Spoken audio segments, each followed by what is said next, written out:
ဒီ cushion ကအခုကြတော့ဒီမှာ Brocasia ဆိုပြီးတော့နာမည်အသစ်ကလေးနဲ့ cushion လေးလည်းသွင်းထားပါတယ်ဆိုတော့ဒီ Brocasia ဆိုတဲ့နာမည်လေးနဲ့ cushion အသစ်ကလေးကဆိုလို့ရှိရင် baby လေးတို့အတွက်သူက semi ဒီ mat ပေါ့နော် semi mat cushion ဖြစ်တယ်ဆိုတော့သူကအရန်ကြီး mat မဟုတ်ဒါပေမဲ့ glow ပြီးတော့ oily ဖြစ်တဲ့အသားရည်ပါသုံးလို့ရပြီးတော့မှ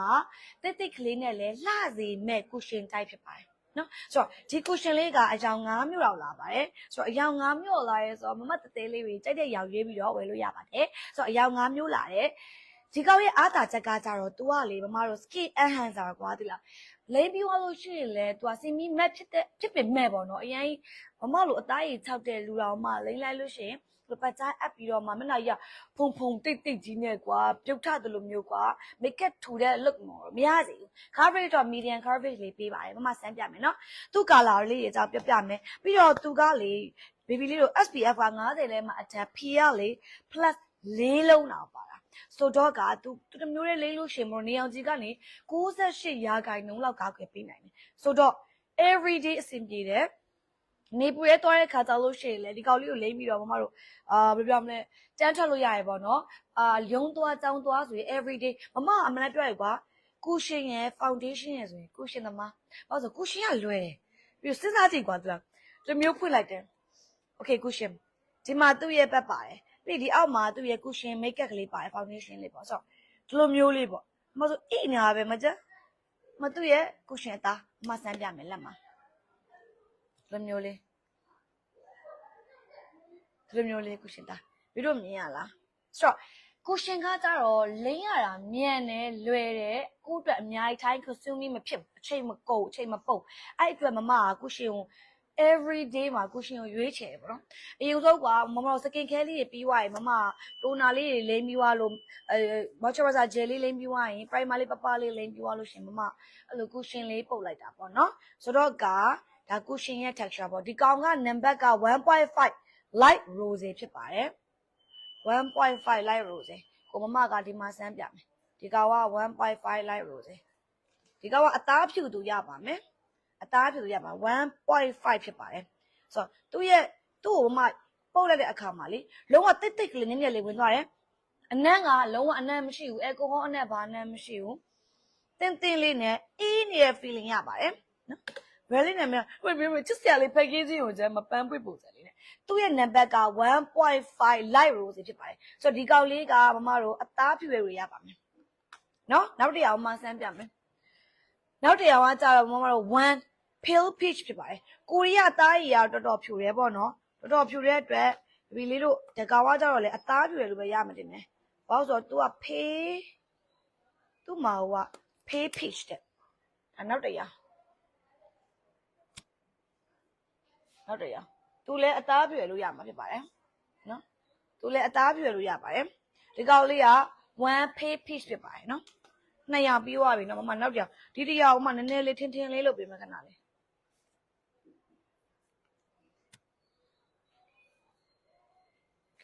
โอเคဒီထိတ်ဆုံးကအရာကကြတော့မမတို့ 1.5 ပေါ့နော် light rose ဖြစ်တယ်ဒုတိယမြောက်ကကြတော့မမတို့ pay peach ဆိုတဲ့အရာပေါ့နော်pay peach ဆိုတဲ့အရာဆိုတော့နှစ်ခုလုံးကအသားဖြူသူအသားလက်သူရတဲ့အရာဖြစ်ပါတယ်နော်ဆိုတော့ SPF က50ထဲမှာအတက် PA+ 3လုံးပါဆိုတဲ့အခါကျတော့မတို့SPF ထပ်လိမ့်ကြတာမလိုပါဘူး skin care ပြရနဲ့သူ့ကိုတန်းလိမ့်လိုက်လို့ရပါတယ်နော် okay နောက်တစ်ခုမပြပေးမယ်ဒီကောင်လေးရဲ့ number ကကြတော့ soft rose ဖြစ်ပါတယ်02 soft rose ဖြစ်ပါတယ်အဲ့တော့မအဲ့ဒါလေးကိုဒီကောင်နည်းနည်းစမ်းတာကုန်နေဒါလေးယူပြီးတော့မှသူနည်းနည်းကုန်နေပြီဒီကောင်လေးရတယ်မှာသုံးမိမယ်နော်သူလည်းနည်းနည်းလေးအသားဖြူသူအသားလက်သူရတဲ့အရာမျိုးပဲပေါ့နော်02ဖြစ်ပါတယ်သူနည်းနည်းလေးပန်းရောင်တန်းတယ်ပေါ့နော်အရောင်လေးတွေအရင်တော့မကောင်းဒီကောင်က02 soft rose သူကကျတော့ပန်းရောင်တန်းတဲ့အခါကျတော့ကိုကအသားဖြူပြီးတော့မှနည်းနည်းပန်းရောင်ဖောက်တဲ့အသားရည်ဆိုပြီး02ယူလို့ရတယ် soft rose ယူလို့ရတယ်နော်ဆိုတော့ဒီကောင်လေးကအသားအေးလေးဖြစ်တယ်ပြီးတော့ texture ကကြတော့လေဟိုလိုမျိုးမမတို့ဘာလဲ matte တွေလိုမျိုးကွာပြစ်ခက်ခဲကြီးနဲ့အရင်ဒုတိယနှစ်နာရီနည်းနည်းပိုးတက်လိုမျိုး feeling မျိုးမရစေဘူးနည်းနည်း light coverage ပါတယ်ပေါ့နော် blend လုပ်ရတာပါတယ်ပြီးတဲ့အခါမှာမမတို့ SPF ကလည်း50ထဲမှာအထက်ပါတဲ့အခါကျတော့ကွာပို့ပြီးတော့ sunscreen တက်လိမ့်စရာမလိုတခါကြရပါပြမယ်နော် sunscreen က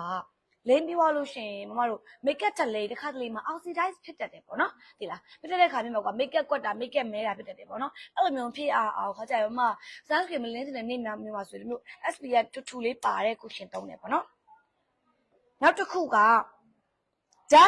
dark beach 04ဖြစ်ပါတယ် dark beach 04လေးကိုမှဆန်းပြပါမယ်သူ့မှာအရာကလေ900လောက်လာတယ်ဒီကောင်ကတော့အသားနည်းနည်းလက်တူရပါအိုးအသားနည်းနည်းညိုသူရပါတယ်သူကတော့04လေးကအသားနည်းနည်းညိုသူရပါတယ်04လေးက04လေးတုံးလို့ရတယ်ပေါ့နော်အသားနည်းနည်းလေးညိုတဲ့သူရတယ်04ကအသားလေးနည်းနည်းညိုတဲ့လူရတယ်ပေါ့နော်ဆိုတော့ဒီမှာသူ့က4ရောင်ရှိသွားပါပြီနောက်ဆုံးတစ်ရောင်ကကြတော့မမတို့03ဖြစ်ပါတယ်03ကိုမှဆန်းပြမယ်နော်03ကကြတော့03လည်းနည်းနည်းလေးအသားဖြူသူအသားလက်သူရပါတယ်ပြီးတော့အဝါဖောက်တဲ့အသားရရတယ်မမလိုအသားရည်မျိုးရပါတယ်မိုးလိုအသားရည်မျိုးရတယ်ပေါ့နော်03ကဒါတော့သူ့ရဲ့9ရောင်ဖြစ်ပါတယ်မြင်ရလားမသိနည်းနည်းလေးဝေးနေတယ်ပေါ့နော်9ရောင်ကနော်โอเคဒါ9ရောင်ရှိတယ်အဲ့တော့ဒီကောင်လေးတွေက SPF က50နဲ့မှအကျက် PA+ 4လုံးတော့ပါတယ်เนาะပြီးတဲ့အခါကျတော့ तू ကလေ82နာရီကြာအောင်မျက်နှာမှာ तू ကcoverage လည်းပေးနိုင်တယ်မျက်နှာမှာတနေ့ကိုခံအောင်နေပေးနိုင်တယ်ပေါ့နော်ဆိုတော့ तू ကစင်မီမတ်ဖြစ်တယ်ဒါပေမဲ့စင်မီမတ်ဖြစ်လို့မမတို့ဟိုလိုမျိုးအရင်အသားချပြီးတော့ကေကီဖြစ်မလားဆိုတော့လည်းမဟုတ်ဘူး तू အလက်တက်လေး glowy လေးဖြစ်တယ် glowy effect လည်းပါပြီးသား cushion ဖြစ်ပါတယ်ဆိုတော့ဒါကကျတော့မတို့ Brocasia ရဲ့ cushion brand အသစ်ကလေးဖြစ်ပါတယ်ပေါ့နော်တကယ်လို့ဒီ cushion လေးတွေရဲ့ဈေးနှုန်းနဲ့အသေးစိတ်ကိုသိချင်လို့ရှင်မမတို့ပင်ထောက်ထားတဲ့ message ထဲမှာဝင်ပြီးတော့ကော့သားပြီးတော့မင်းနိုင်ပါတယ်เนาะသူ့ရဲ့ဈေးနှုန်းရဲ့ဗီဒီယိုဒီ cushion အကြောင်းလေးပေါ့เนาะအသေးစိတ်မင်းနိုင်တယ် cushion packaging အရင်လာတယ်လားအရန်စဖို့ကောင်း package เนาะဒါ cushion လေးတွေဖြစ်ပါတယ်သူ့ brand နာမည်က Brocasia Korea brand ဖြစ်ပါတယ် Korea cushion brand ဖြစ်ပါတယ်เนาะခဏလေးဒီမှာသူ့ရဲ့အထက်မှာကဒီလိုမျိုး package ပုံစံပေါ့เนาะသူ့ရဲ့ဒီ puff ကဒီလိုလေးသူ brand လေးနော်ပြီးရင်အောက်မှာကပါရှင်နော်โอเคအသားညိုရဲလို့ဆိုဒီကောင်လူရပါတယ်ဒီကောင်ကနံပါတ်ဟိုနံပါတ်04 dark beach ဖြစ်ပါတယ်နော်04 dark beach လေးယူလို့ရပါတယ်ရှင်04လေးယူလို့ရပါတယ်နော်အသားညိုရဲလူကအသားအဝါဖောက်တဲ့လူကခုနကမိုးပြောတဲ့03 deep beach ပါရှင်မိုးလဲအဝါဖောက်တယ်လေမိုးကအသားပြည့်မယ်နည်းနည်းလေးအဝါဖောက်တော့မိုးက03လောက်နဲ့အဆင်ပြေတယ်အသားညိုရဲဆိုရင်တော့04လေးနဲ့အဆင်ပြေပါတယ်နော်အဲ့တော့ဒီကောင်လေးကဈေးဘယ်လောက်လဲသိလို့ရလားအသေးစိတ်ပဲချက်ပေါက်မှာပဲမေးပေးနော် promotion ရှိပါတယ် more live စီမလို့ promotion ရှိတဲ့ခါကျတော့ cushion ဝယ်ခြင်းနဲ့အရင်အဲ့လိုမျိုးအစီကိုသားကလည်းအစီပြန်လို့ cushion လေးပါတယ် white skin သမားတွေသုံးလို့ရပါတယ်ရတယ် baby လေအခုနောက်မှပြောမလို့အချို့ oily skin တွေရာလေ cushion မသုံးရဲကြဘူး cushion တော်တော်များများဂလို့တာများတာဟုတ်ဒါပေမဲ့ဒီကောင်ကကြတော့92နာရီကြာမျက်နှာမှာခံတယ်ပြီးတဲ့အခါမှာ semi matte ဖြစ်ပါတယ် matte ကိုမှအရင်ခက်ခဲနဲ့ cakey ဖြစ်တဲ့ matte မဟုတ်ဘူးသိလားနည်းနည်းလေး matte ပေးတယ် coverage က medium coverage သွားတယ်2 layer လောက်သုံးရင်တော့တော်တော်ဖုံးပါတယ်ပြီးတော့ SPF က50နဲ့မှအကျက် PA+ 4လုံးတော့ပါတယ်အခါကျတော့ baby တို့အသားရည်စီပြန်သမား combination skin အကုန်ရပါတယ်เนาะမိလုံးပိတ်သွားပါပြီ combination skin ရပါတယ်အဲ့တော့ oil သမားတွေ AC သုံးလို့ရတဲ့ cushion ဖြစ်ပါတယ်ကိုကတကယ်လို့ skin oily ဖြစ်တယ်ဆိုလို့ရှိရင်တော့ဒီကောင်လေး Brocasia က skin enhancer compact cushion လေးကိုရွေးလို့ရပါတယ် compact cushion ဖြစ်ပါတယ်เนาะโอเคလားတကယ်လို့ကိုက skin ကိုလည်း view site တယ်နေပူလေးလေးတွားရတယ်ဆိုရင်တော့ sunscreen ကလိုပြီအဲ့ဒီခါမျိုးမှာ sunscreen လိမ့်လိုက် foundation လိမ့်လိုက်ရှုပ်ရှက်ခတ်တဲ့ step တွေမလိုချင်ဘူးဆိုရင်တော့ sunscreen ပါပြီးသားတကယ်ကိုပါတဲ့တော့တကယ်ကို SPF တကယ်ကိုထည့်ထားတဲ့ယုံကြည်စိတ်ချရတဲ့ cushion မျိုးကိုသုံးပေးလို့ရပါတယ်အဲ့ဒီခါမှာကိုကတဲ့မှာ gel type moisturizer လေးသုံးပြရတယ်အဲ့ cushion လေးကောက်လိမ့်လိုက်ပြောလို့ရှိရင်အငါလေးပုတ်ပြီးတော့အပြင်သွားလိုက်ရုံပါပဲဆိုတော့အရန်ကိုအစင်ပြေတယ်ပြီးတော့ဒီကောင်ကအစီပြန်သမား combination skin မှာသုံးလို့ရတဲ့အတွက်အကုန်လုံးကြိုက်နေတတ်မယ်ထင်ပါတယ်ရှင်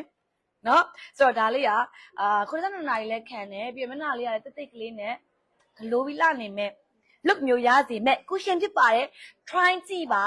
မိုးတခြားစမ်းပြီးတော့သုံးထားပါတယ် try ကြည့်ပါ baby တို့ကြိုက်မယ်လို့မမပြောရပါတယ်နော်ဆိုတော့ပြီးတော့လေ baby လေးSPF က baby လေးဘယ်လောက်ပမာဏအမှန်တမ်းပြောရကွာ SPF ကမမတို့နည်းနည်းလေးပမာဏများလီကောင်းလီတော့ဟုတ်တာပေါ့နော်50 30လောက်ဆိုကောင်းတယ်30လောက်ကစပြီး safe ဖြစ်တယ်30ပြီးတော့50ဆိုလို့ရှိရင်မဟုတ်88%လောက်ကပေးနိုင်တယ် 90ဆိုလို့ရှိရင်တော့68ရာခိုင်နှုန်းလောက်ကပဲဖြစ်နိုင်တယ်ဖြစ်နိုင်တော့